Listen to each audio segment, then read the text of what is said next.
Ciao a tutti, io sono Elena, sarta retro nel mondo dei social. Oggi vediamo come colorare una creazione con appliqué con la tecnica del free motion. Iscrivetevi al mio canale e attivate la campanella per rimanere aggiornati sui miei tutorial e le mie storie di creativa.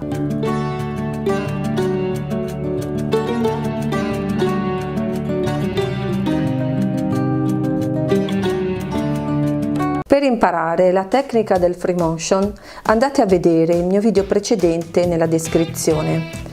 Se lavorate su un tessuto leggero potete fissarlo a un telaio. Tagliate la forma di tessuto desiderata e posizionatela sulla creazione con gli spilli. Consiglio di scegliere una stoffa che non si sfilacci troppo. Scegliere un filo di colore in contrasto. Iniziate lentamente a cucire intorno all'appliqué, spostando il lavoro e lasciando poco margine.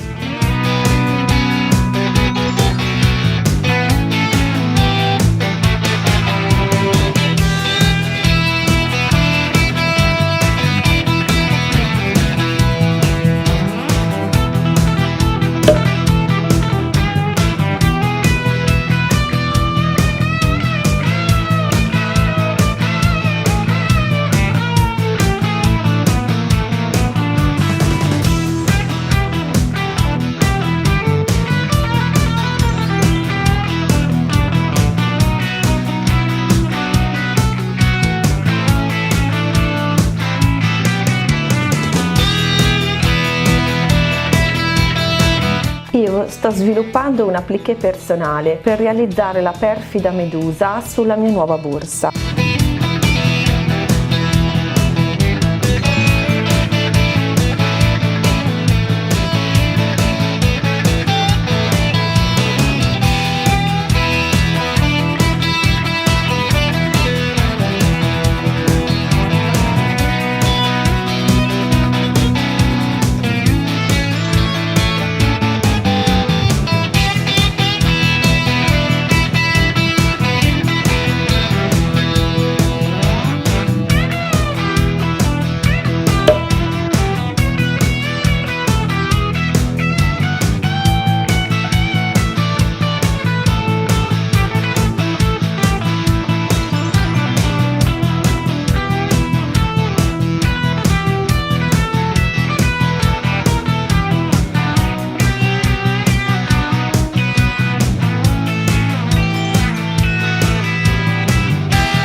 Rifinite i bordi con una forbice per ricamo a intaglio. Spero che questo video ti sia stato utile. Iscriviti al mio canale se non lo hai già fatto. Seguimi anche su Facebook, Instagram, Twitter, Pinterest e Vero. E visita il mio sito eliamoda.it. Ci vediamo la prossima settimana con un nuovo video.